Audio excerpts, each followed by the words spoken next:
Tudo bem? Como vocês estão? Aproveitando a campus. Vamos trocar uma ideia. Falar um pouquinho. Hoje, trouxe um tema legal. Vou me apresentar, vocês vão sacar um pouquinho do que eu faço. Mas eu pensei em trazer para vocês uma parada diferente. Eu pensei em trazer um pouco de uma visão que às vezes nos falta como programador, que é olhar numa ótica de produto ou numa ótica de escolha de arquitetura. Então, eu tenho esse talk é um pouquinho maior, eu costumo programar nesse talk. Esse aqui vai ser mais, eu mostrando o geral para vocês. Mas a ideia é a gente fazer uma comparação hoje entre arquitetura de containers com arquitetura de microserviços mais voltado para serverless, tá bom? Então, para a gente começar, deixa eu só ver aqui como é que está o meu passador. Vamos lá? Aí, foi. Só voltar um aqui. Aí. Para a gente começar, queria trazer uma reflexão legal para a gente aqui, que é o tempo, a energia e o talento podem ser mais importantes que o orçamento. Steve Jobs. Beleza. O que eu quero dizer com isso? O que eu quero já começar esse talk com vocês trazendo isso? Às vezes não é a equipe milagrosa que custa 100 milhões de dólares por mês que vai fazer o melhor software. Às vezes é o quanto engajado você está em fazer o melhor produto. E às vezes a gente acha que a equipe é pura e simplesmente a gente contratar um monte de sênior e que isso vai fazer se resolver. Só que às vezes a gente contrata pessoas, às vezes a gente monta times e esses times não necessariamente estão olhando para o produto. Eles estão olhando um pouquinho mais para a tecnologia e isso pode gerar uma série de problemas, tá? Bom, então vamos lá. Vamos ver se vai passar aqui rapidinho. Vamos. Legal. Vou só me apresentar para a gente começar essa parada aqui da gente falar numa ideia legal. Muito prazer, eu sou o Rafa. O pessoal me conhece como Rafa Tomazelli na internet. Eu sou programador há mais de 17 anos, já trabalho desde 2006 com programação. E eu vim trilhando minha carreira como programador por muitos anos, até que eu virei dono de algumas empresas de software. Hoje eu tenho uma fábrica de software e eu tenho 2 escolas de programação e também dou aula nas principais instituições hoje aqui de São Paulo, que é a Impacta e a FIAP. Então eu fui para o meio acadêmico para poder ajudar as pessoas a conhecerem mais de tecnologia e ter uma visão um pouquinho mais mercadológica, porque o que a gente vê muito em algumas instituições de ensino é que, infelizmente, às vezes a gente vê coisas de ensino que não é o mercado. E aí eu fui efetivamente, como dono de uma fábrica de software, ir para o mercado de educação para poder ajudar as pessoas. E aí o meu objetivo, dentro da parte de educação, é capacitar toda a área tech para que efetivamente a gente consiga cada vez mais desenvolver mais produtos com a melhor qualidade. Porque senão é a gente que acaba virando à noite ali, tendo dificuldade, que nem eu vi a palestra dos meus amigos ali sobre teste unitário, E é muito legal a gente poder ver a importância disso. Por quê? Porque se a gente não programa bem, a gente tem problema em produção gera bug, que é muito mais custoso de resolver do que o problema em homologação. Então a minha ideia como educador é justamente capacitar vocês para que a gente possa cada vez mais saber de tecnologia. Deixa eu passar aqui. Então, o que eu trouxe para vocês, tá?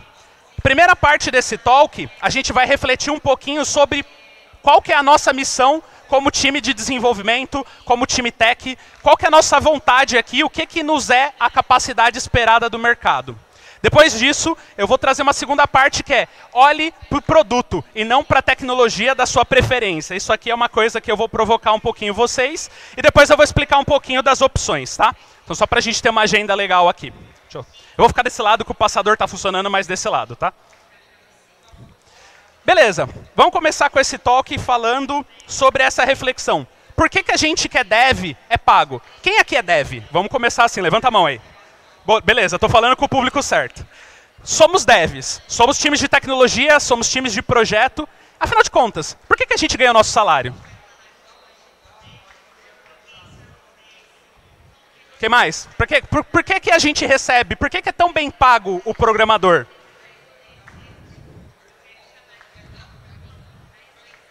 Fala aí, vou te dar o microfone aí. Entregar soluções. Entregar soluções. Então, assim, de uma certa forma, a gente é pago para resolver problema. Vamos resumir nessa ótica, A gente é pago uma mão de obra relativamente benquista para a gente resolver problemas. Problemas que a grande maioria não conseguem resolver. Porém, a gente começa, na hora que a gente é instruído pela faculdade, na hora que a gente é instruído pelas instituições de ensino, a gente é ensinado a desenvolver, muitas das vezes, pela tecnologia que a gente gosta, não é verdade? A gente vira aquele detentor, eu sou o cara do Java, eu sou o cara do Node, eu sou o cara do Python, eu sou o cara do PHP, eu sou o cara do Framework X, eu sou o cara do TDD. E aí a gente começa a se vender sobre a ótica de eu sou programador de 3 pontinhos. Só que aí eu fico a reflexão. Existe tecnologia bala de prata? Não existe, né? Então, efetivamente, a gente é ensinado e é estimulado, e eu acho legal como formato de aprendizagem, a gente escolher uma linguagem, escolher um framework e desenvolver nela. Mas na hora do vamos ver, na hora que você vai para grandes projetos, para grandes empresas, isso deixa de ser necessário. Vou dar um exemplo prático que eu conheço. Eu tenho muitos amigos, inclusive a Nath, que está aqui, que trabalha no Nubank, e o Nubank, efetivamente, não contrata pessoas pela tecnologia que ela sabe.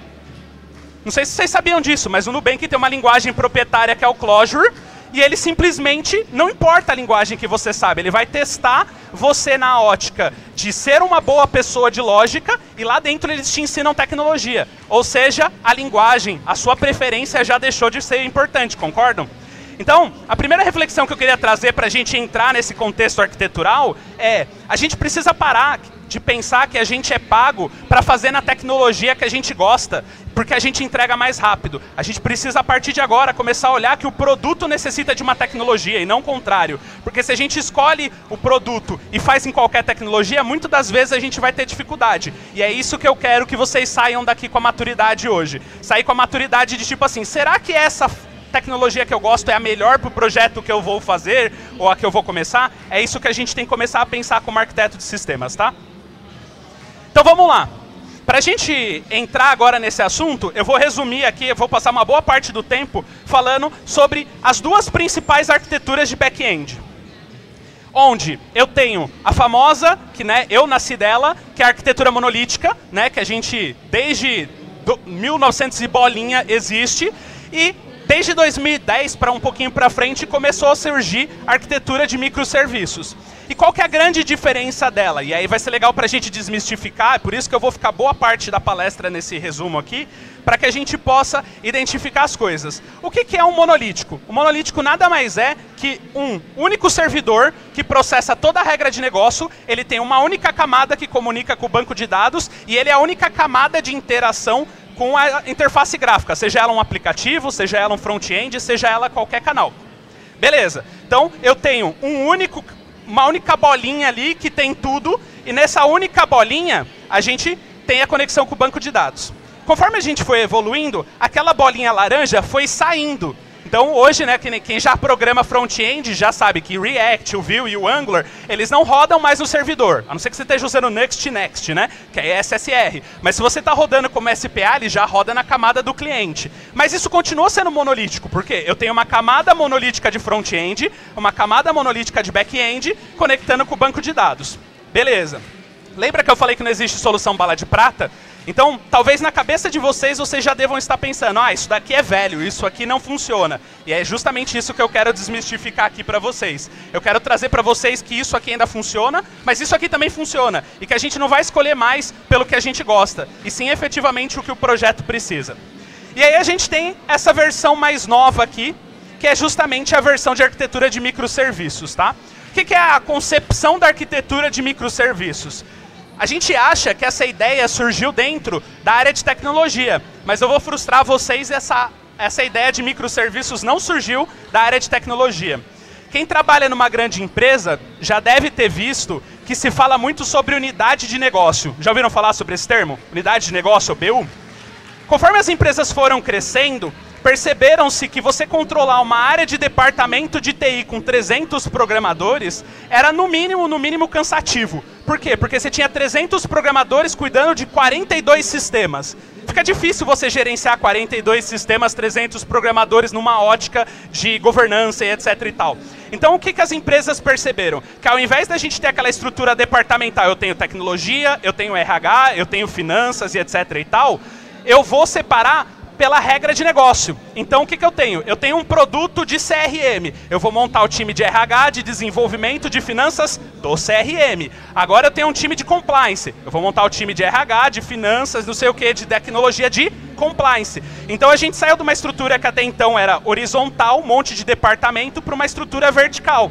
E aí foi onde isso aqui fez sentido. Por quê? Porque a partir do momento que a gente tem 20 unidades de negócio na nossa empresa, faz sentido a gente ter um código que cuida de 20 unidades de negócio? Imagina dar 300 programadores dando manutenção em 20 no mesmo código. Sofrido, né? Então foi aí que surgiu esse conceito de business unit, né, de microserviço. Então a gente acha que esse conceito de microserviço, ele é baseado em tecnologia, mas na verdade ele é baseado em negócios. Por isso que a gente precisa realmente começar a enxergar como o negócio impacta a tecnologia. E o que é essa arquitetura, Rafa?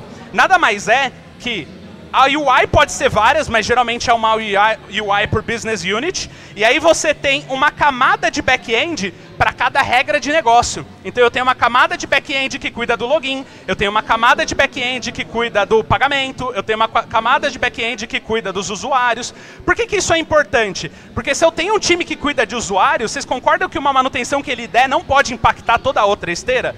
E quando a gente trabalha com monolito, esse é o problema, né? A gente vai fazer o deploy do monolito lá, a gente fica todo mundo assim, ai meu Deus, vai ferrar a aplicação, a gente vai ter que dar rollback, meu Deus. E na verdade você só mudou um if numa única coisa, mas você não tem aquela garantia. Então essa arquitetura, ela veio para que efetivamente a gente separasse as regras de negócios e os compliances. E aí vem o meu aspas aqui, vou abrir as aspas para a gente começar a falar. Nem essas são perfeitas. Cada uma delas eu vou trazer prós e contras em cada uma delas. Mas entendam que cada uma delas tem serviços e tem utilidades. E a ideia aqui é a gente chegar nisso. Só para fechar essa parte de microserviço, o microserviço nada mais era, no comecinho, na sua origem, que efetivamente um monolito quebrado em várias partes. Então você pegava lá o monolito, lá você tinha um MVC, você fazia vários containers, subia vários servidores, e esses servidores, cada um falava com um banco de dados único, cada um falava com um storage único e assim sucessivamente. Até aí, beleza. Só que aí depois, conforme com o advento do cloud, surgiu um upgrade nessa parte de microserviços, que é o serverless. Qual que é a ideia do serverless? É a mesma arquitetura, a gente está fazendo serviços por unidades de negócio, só que agora sem servidor. Qual que é a ideia do serverless? É você pegar um trecho de código, disponibilizar no cloud e deixa que o cloud se vira para disponibilizar isso, seja numa requisição HTTP, seja isso num trigger de uma fila, seja isso numa integração via RP. Ou seja, você para de se preocupar em ter aquela questão de gestão de container, né? Meu servidor está de pé, meu servidor está funcionando. Isso para de ser sua responsabilidade e aí, efetivamente, você começa a focar em regra de negócio. Então, só fechando esse aspas, que quando a gente fala de arquitetura de microserviços, existem duas. Existem aqui um container normal, só que são vários containerzinhos, e existe a com serverless, que nada mais é que são funções sem servidores rodando no cloud com vários triggers. Beleza? Até aqui fazendo sentido para vocês? Como eu falei, nenhuma delas são perfeitas ou são péssimas, tá? O que a gente tem que se preocupar na hora que a gente vai falar de arquitetura monolita e quando a gente for falar de arquitetura de microserviço? O que eu posso considerar como uma vantagem da arquitetura monolita? Porque, como eu falei para vocês, ela não é ruim. Ela não deixou de ser necessária. Só que vocês precisam agora ter um checklist e analisar quando se usa um monolito e quando se usa um microserviço. Então, a primeira coisa é simplicidade no desenvolvimento. Vocês concordam que se eu tenho um time de 20 pessoas... Vamos lá, um time grande aqui, que nem vocês estão aqui. Tá todo mundo programando no mesmo monolito, ele fez a função de login, todo mundo está usando a função de login depois que isso está pronto? É mais fácil, né? Tá todo mundo lá, você dá um git pull, acabou, já era, né? Beleza, então é mais simples, porque no microserviço em contrapartida, ele vai fazer, ele tem que publicar e você tem que integrar, vira uma integração entre sistemas. Você tem que saber qual que é a documentação, você tem que saber como é que você chama aquele endpoint. Então, o desenvolvimento, ele fica desacoplado, mas de certa forma ele é menos fácil. Outra coisa, facilidade de integração com outras aplicações, né? Quem nunca trabalhou com arquitetura de microserviço, sabe que no monolito, eu vou sair do Oracle e vou para AWS. Peanuts, né? Você só vai lá, desliga o servidor e liga o outro, porque é um blocão de código daqui, vai para lá e acabou, né? Então, isso é uma vantagem. Vocês concordam que se na regra de negócio do produto de vocês tem muitas mudanças de integração, muitas mudanças de servidor, parece que faz mais sentido manter o monolito, porque você vai sofrer menos, certo? Outra coisa, maior desempenho em redes internas. Quando você trabalha, principalmente, né, por que quando você vai pegar grandes bancos, eles ainda usam mainframe, eles ainda usam monolitos gigantescos? Porque dentro de rede interna, você precisa ficar fazendo menos configuração de velocidade de porta. Aí eu vou entrar um pouquinho em redes aqui, mas pensa que eu tenho vários servidores distribuídos numa infraestrutura de uma empresa. Achar esses vários servidores, às vezes, é muito mais custoso do que você achar um. Então, dentro de rede interna, o monolito ele costuma ter a sua simplicidade de utilização ali dentro da rede. E, obviamente, maior rastreabilidade de erros. Porque pensa comigo, eu estou no microserviço 1, aí eu vou para o 2, aí eu vou para o 3, aí eu vou para o 4. Deu erro no 4. Será que o erro no 4 foi culpa do 4? Não sei, né? Será que não foi um dado no 2 que gerou um problema que quando chegou no 4 deu problema? Então olha como começa a ficar complexo essa ótica de auditoria e log, né? Então eu estou trazendo as vantagens para vocês sacarem. Quais são as desvantagens? Escalabilidade. Vamos trazer isso na prática. Qual que é a sacada da escalabilidade? Eu tenho um servidor que custa $20 por mês num monolito, certo? Se eu estou fazendo mais, mesmo que eu tenha uma arquitetura horizontal, quando eu precisar escalar, eu vou precisar de mais um servidor de 20. Ou seja, meu custo de infra foi de 20 para $40, por exemplo, certo? Agora, se eu tenho 5 microserviços que cada um deles custa $4 e eu só preciso escalar um, eu estou custando os mesmos $20. Só que quando eu precisar escalar um, eu não vou para 40, eu vou para 24. Me parece que, pensando em custo, isso faz muita diferença, né? Principalmente em larga escala, né? Então essa é uma das desvantagens aqui. Dificuldade em manter arquiteturas em projetos grandes, foi o que eu falei, se todos nós aqui estivéssemos num único projeto, a gente estaria lascado, né? Imagina, ele faz um commit aqui, eu tenho que dar pull, a gente ia ter que ficar usando o Git, a gente ia ter que usar Git Flow a rodo, e ainda assim ia ser difícil, porque qual que é a chance de todos nós que estamos aqui mexerem no mesmo código? É gigantesca, né? Então essa é a ideia, tá? Acoplamento dos componentes, isso é uma coisa importante, porque quando a gente está no monolito, lembra que a gente falou, né? Já dizia Tio Ben, né? Com grandes poderes vem grandes responsabilidades, né? A simplicidade de desenvolver, ela também é seu calcanhar de Aquiles, porque é fácil chamar a função de login que ele fez. Só que se ele trocar o endpoint da função de login, quebra o sistema inteiro. Por quê? Porque eu estou acoplado. Então a gente também tem que tomar cuidado na parte monolita, porque gera-se muita dependências com relação a isso, tá?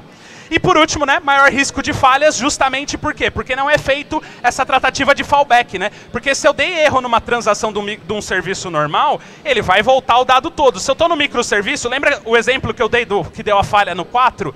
O 1, o 2 e o 3 funcionaram 100%, só deu falha no 4. Eu só preciso tratar o fallback no 4, e não efetivamente na esteira inteira. Então é legal vocês pontuarem isso, né? Depois eu disponibilizo essa palestra para vocês, mas vocês entenderem as vantagens. E aí, com relação aos microserviços, é tudo flores também? Não, não é flores. Então o que a gente tem aqui com relação a isso? Arquitetura de microserviços, vantagens. Acabei de falar, escalabilidade, né? De 20 para 40, 20 para 24. Uma senhora diferença de custo aí de escalabilidade, né? Se eu precisar de novo que aquele microserviço de $4 vá para uma terceira instância, ao invés de ele ir para 60, eu vou para quê? Eu vou para 12. Olha a diferença de como efetivamente o custo muda muito, né? Então a escalabilidade no microserviço é bem melhor. Flexibilidade, por quê? Como eu falei, os times podem estar agindo em momentos de projeto diferente, eles podem estar agindo com áreas de negócio diferente, isso faz muita diferença na hora de se programar. Tolerância a falhas, como eu acabei de falar para vocês, se deu falha no 4, eu não preciso voltar a cadeia do 1, do 2 e do 3. Eu posso tratar ela no 4. Vou dar um exemplo, se a gente estiver usando uma fila, é só reprocessar aquele dado da fila, é só fazer uma correção, é só buscar um dado. Então tem muito mais como você ter tolerância às falhas dentro de um processo grande, né? E facilidade de manutenção. Eu acho que essa é a grande vantagem dentro da arquitetura de microserviço, né? Cada time fica responsável pela sua unidade de negócio. E aí, obviamente, dentro da sua unidade de negócio, você manja muito daquilo. Você não vai ter dificuldade de mexer no código que é seu. Agora, o problema é quando você pega o código do amiguinho que você não faz a menor ideia do que ele fez, né? E aí você fica lá lembrando da mãe dele enquanto você está dando manutenção, né? Então essa é a ideia. Então, dito isso, quais são as desvantagens desse tipo de arquitetura? Complexidade do desenvolvimento. Por que é mais complexo desenvolver em microserviço? Porque você está criando uma aplicação independente de todo o resto. Então, se o time aqui dos meninos aqui da frente, dos 4, estão fazendo uma regra de negócio, eles têm que se preocupar não só com a regra de negócio deles, mas também de deixar esse serviço apto para que todos os outros consumam. E que isso esteja documentado, que isso faça sentido. Então, tudo isso tem que ser genérico, porque aquela área pode usar uma parte de dado e essa área pode usar outra. Então, tudo isso é importante na hora de desenvolver, e isso, obviamente, principalmente desenvolvendo orientado a teste, vai fazer com que o tipo de desenvolvimento seja mais complexo, né? Dificuldade de testes de integração. Não é que esse tipo de arquitetura não seja possível de testar unitariamente, mas pensa que eu tenho 10 microserviços. Para você fazer um teste end-to-end é muito mais difícil do que fazer um end-to-end de um monolito. É óbvio, né? Ali, eu vou fazer um end-to-end, chama a função 1, chama a função 2, chama a função 3, chama a função 4, end-to-end. Agora, no microserviço, eu tenho que fazer um teste unitário no microserviço 1, um teste unitário no microserviço 2 e assim sucessivamente. Então, isso naturalmente deixa as coisas mais complexas, tá? E necessidade de gerenciamento de múltiplas aplicações. Na teoria é bonito a gente pegar aqui, todos nós, nos dividirmos em vários grupos de trabalho e fazermos com que a coisa aconteça. Mas e aí, qual que é a chance de na hora das integração da Xabu? Se a gente não se conversar, se não tiver um gerenciamento, alguém que está olhando de fora, alguém que está olhando de cima. Eu vou dar um exemplo aqui, um exemplo real, tá? A gente fez um M&A no final do ano passado, e nesse M&A que a gente fez dentro das empresas, a gente comprou um produto que era em arquitetura de microserviços. Tinha 150 microserviços e não tinha documentação. E aí, parece fácil de fazer migração assim? Então aí vem a necessidade de um gerenciamento. Foi para a sua empresa com uma arquitetura de microserviço? Legal, mas vale lembrar que você precisa pensar no todo, porque senão você vai dificultar todos os amiguinhos que estão em volta. Beleza? Legal. Agora que a gente falou bastante do dev, e eu tenho a função, né, como programador, mas ao mesmo tempo executivo aqui da gente conversar, a gente é pago efetivamente para desenvolver soluções, como a gente conversou aqui, né?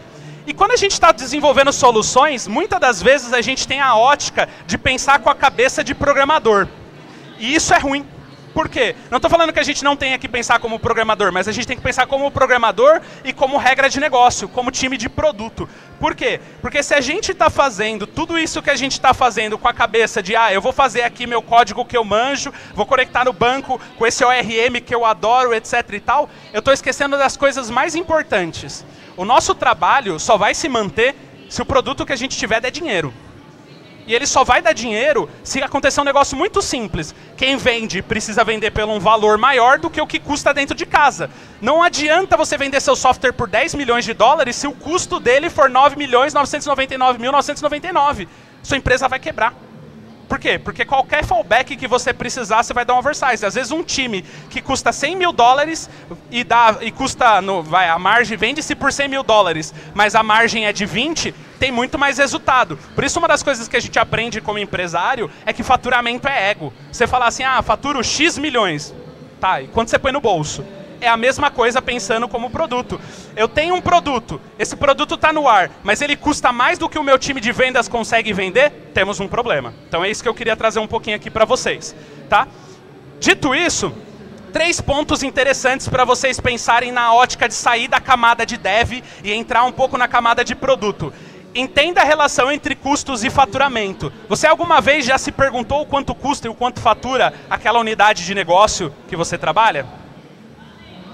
Por que será que isso é importante? Será que quando você vê que está no vermelho, você não pode se precaver e falar, gente, estou pensando aqui, já que o nosso custo está muito alto, por que a gente não vai para o banco de dados mais barato? Ou por que a gente não tenta migrar de cloud? Só que se a gente não vê isso, a gente segue na nossa cadeia daquilo que a gente acha legal, né? Segundo, como diminuir os custos sem afetar a qualidade do produto ou serviço? Às vezes você vai precisar diminuir, né, os custos e você vai ter que dar um jeito, que é onde a gente começa a fazer tuning, é onde a gente começa a escolher arquiteturas mais baratas e assim sucessivamente. E por último, e mais importante, e essa é a pauta principal aqui para a gente fechar esse talk com vocês, entenda o modelo de negócio da empresa, porque aqui vem a grande sacada com relação a custo, que é o que eu vou fechar a palestra nessa ótica de container versus microserviço.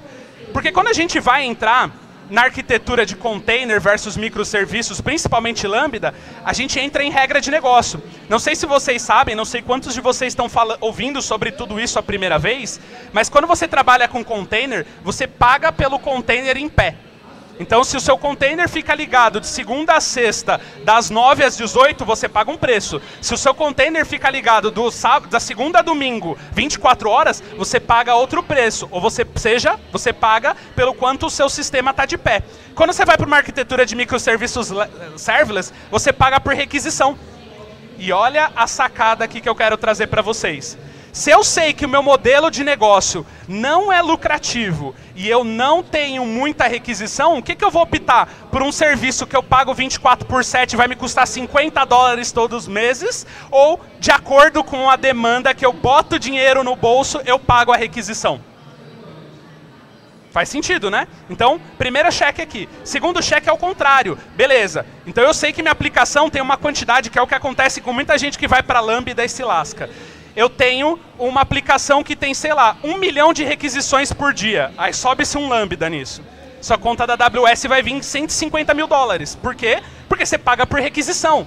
Então a ideia aqui é você entender o seu modelo de negócio para que efetivamente você possa falar assim, ok, minha empresa ganha dinheiro por requisição. Eu tenho margem para requisição? Não, então eu vou para serverless. Por quê? Porque efetivamente, se eu tiver venda, eu pago essa requisição, senão não. Agora eu tenho uma empresa robusta, que eu preciso de uma disponibilidade 24/7, porque eu não sei quando o meu cliente vai entrar, eu vou lá para um container. Então essa aqui é a grande sacada dessa apresentação. Dentro de tudo que eu falei para vocês, vocês vão decidir todas essas óticas, mas o mais importante é, olhem para o produto de vocês e vocês efetivamente vão conseguir decidir o que faz mais sentido, tá? Agora que a gente já entendeu, né, um pouco dessa, para eu fechar aqui, eu vou dar 2 exemplos, geralmente nessa hora eu começo a codar para vocês, mas eu vou trazer 2 exemplos, tá? O primeiro exemplo de container, eu acho que na minha aplicação, falando de Node.js, hoje um dos mais robustos é o Next.js. Por quê? Porque ele tem uma questão de Solid, ele parece muito com Angular, então você consegue efetivamente modularizar e fazer microserviços, mesmo numa arquitetura de container, você consegue fazer tudo isso numa forma muito legal. Para a galera que está vindo do Java, é legal porque é parecido com Java e C#, então não tem muito erro ali dentro, quem está vindo de orientação a objeto, e é um framework bem legal, ele tem bastante coisa de autenticação e assim sucessivamente. Para quem está vindo para o Lambda e quer fazer Lambda do zero, não te indico fazer Lambda do zero. Você vai sofrer muito com código, porque é difícil. Você tem que pegar uma função, jogar na AWS, etc e tal. E aí tem um framework maravilhoso que chama Serverless Framework, que ele lida com todos os clouds, né? Vocês vão ver que ele é muito legal. Tanto que o lema dele é aplicações Lambda zero frição. Ou seja, você não vai ter dificuldade de subir um Lambda ali. Beleza? Então, essas são as minhas 2 principais indicações. Só para fechar aqui, vale a gente falar dessa ótica de, por mais que a gente seja programador, e eu vestindo a camisetinha aqui de programador, né, que a gente está fazendo isso junto, por mais que a gente ame programar, no final das contas, a gente é pago para entregar valor, para solucionar problema. E a melhor forma de solucionar problema é a gente parar de escolher a tecnologia que a gente gosta e escolher a tecnologia pelo produto. Então, vocês vão olhar o produto, vocês vão emergir um pouco mais na regra de negócio, para que aí sim, como bons arquitetos de sistema, vocês vão conseguir, né, efetivamente escolher qual que é a melhor tecnologia. Beleza, galera? Acho que é isso que eu queria passar para vocês. Esse talk é um pouquinho maior, geralmente eu codo, né? Eu sei que programador gosta de ver um Hello World ali, né? Mas depois, quem quiser, troca uma ideia, a gente faz isso lá no online, não tem crise. Queria agradecer a primeira Campus Party, né? O pessoal da Loterias da Caixa, o pessoal da organização. Agradecer todo mundo que está aqui, pô, muito legal ver vocês aí. Eu quero que vocês mandem perguntas. Quem precisar trocar uma ideia, tem tanto o meu pessoal quanto da nossa escola de programação. Quem está começando na programação, quiser estudar programação de graça, tem um bootcamp lá de graça também. Pode se inscrever lá, a gente tem mais de 11 mil alunos, então vocês não vão estar sozinhos lá para trocar ideia, beleza? Obrigado, viu, gente? Perguntinhas? Aí, ó, tem uma ali já. Falei rápido porque tinha 30 minutos, tá? Geralmente eu faço isso em 1 hora. Opa, primeiramente boa tarde, obrigado pela palestra. Obrigado você, mano. Quando estamos falando de microserviços, são microaplicações, eu queria saber qual a melhor forma para elas se comunicarem entre si. Uma vez que eu posso ter uma aplicação que depende da outra, só que eu posso separá-las, né, em microserviços por questão de custo, como você já citou aí. Aí eu queria saber qual que é a melhor maneira, se é... eu faço uma requisição de API, transformo cada uma API, só que isso pode, a latência pode aumentar, ou vai faz depender uma da sua RPC. rede, isso é legal. Então, assim, a primeira coisa que você vai entender é os microserviços que estão conversando são seus ou são externos. Se forem seus e tiver dentro da rede, você pode fazer com que eles conversem através de protocolos que são conhecidos dentro de rede. Por exemplo, uma fila. Então, o que você pode fazer? Microserviço 1 posta numa fila que o microserviço 2 consome. Aí você perde essa questão de HTTP. Agora, eu tenho um microserviço externo que eu vou disponibilizar para as pessoas. A requisição HTTP, aí é client-side do mesmo jeito. Existem vários. Uma dúvida, já vou aproveitar que isso é uma coisa legal. Muita gente faz microserviço e compartilha a mesma base de dados. isso é prejudicial, gente, porque pensa assim, quem trabalha com aquele conceito de você fazer o modelo dentro do código e não do banco de dados, né, que é... esqueci agora o nome. Usando o RM da vida, a gente gera primeiro o modelo da entidade antes de ir lá e fazer a migration no banco, né? Se a gente usa isso e está todo mundo mexendo no mesmo banco, qual que é a chance de dar crica nas migrations? Então tomem cuidado com isso. Tem muita gente que fala, eu deixo um banco só para todos os meus microserviços. Funciona, funciona, mas volta o problema do monolito de integração, tá? Então tomem cuidado com essa questão de usar um banco de dados para toda a aplicação, tá? Perguntas? Acho que é a Nath, né? Basicamente, por exemplo, você falou da questão de monolito não é ruim, nem microserviço é ruim, cada um tem suas vantagens e desvantagens. Quando você está começando um projeto, em que momento você entende que vale a pena começar a transformar aquilo que você era primeiro um monolito com todas as responsabilidades e agora é hora de desacoplar, de repente começar com um microserviço específico, depois puxar outro? Como fazer essa escolha? Pô, legal, legal a pergunta. Primeira coisa eu já valido se o produto é um produto já existente e já tem demanda de mercado ou é um MVP, porque tem que separar esses dois. Vamos partir do princípio que é um MVP. Quando a gente começa pelo um MVP, se eu tenho budget para sustentar uma operação por um período, que geralmente é o que o investidor faz, né, o que o empresário faz, eu tenho budget para um ano. A gente começa com um monolito, porque aí paga-se 20, 30 dólares por mês e fica com aquela aplicação de pé, só que em contrapartida é mais fácil de desenvolver. Em contrapartida, se eu estou botando do bolso, a maioria das startups mais novas, elas já nascem com microserviço. Por quê? Porque o custo de infra é de acordo com a requisição. Então, se eu vou subir um MVP do zero, eu tenho 0 clientes hoje, por que eu vou pagar 30 dólares por mês? Então, depende um pouquinho desse fôlego financeiro que você tem. Obviamente que o container no começo do MVP é mais fácil, mas quando você vai pagar do seu bolso, geralmente a galera começa já com serverless. Numa grande aplicação, aí eu vou para outra ótica, que é olhar já o cenário dessa grande aplicação. Vamos supor que eu vou jogar uma aplicação legada fora e vou fazer uma nova. O que eu olho? Quantidade de requisições por dia, quais que são os serviços que tem mais requisição, porque em nenhum momento eu disse para vocês que é uma ou outra. Pode ser uma e a outra. Nada impede de você ter um microserviço. Eu vou dar um exemplo aqui. Eu já atuei num cliente grande de busca de aeroportuária para viagem, onde a busca é um lambda e todo o resto é container. Por quê? Porque a busca é onde tem a maior quantidade de requisições e eles precisam ter um punch de escalabilidade, tá? E ao mesmo tempo eles têm um container do outro lado. Então é mais ou menos essa ideia. Você vai ter que olhar um pouco o arquétipo de como que o produto tá. Você vai olhar, ok, tenho muitas requisições, lambda sim, lambda não, e assim sucessivamente, beleza? Já encerrou o tempo, vocês querem que... Zerou a pergunta? Gente, obrigado aí por ficarem até o final. Quem quiser trocar ideia, tô por aqui. Bora lá. Obrigado, viu?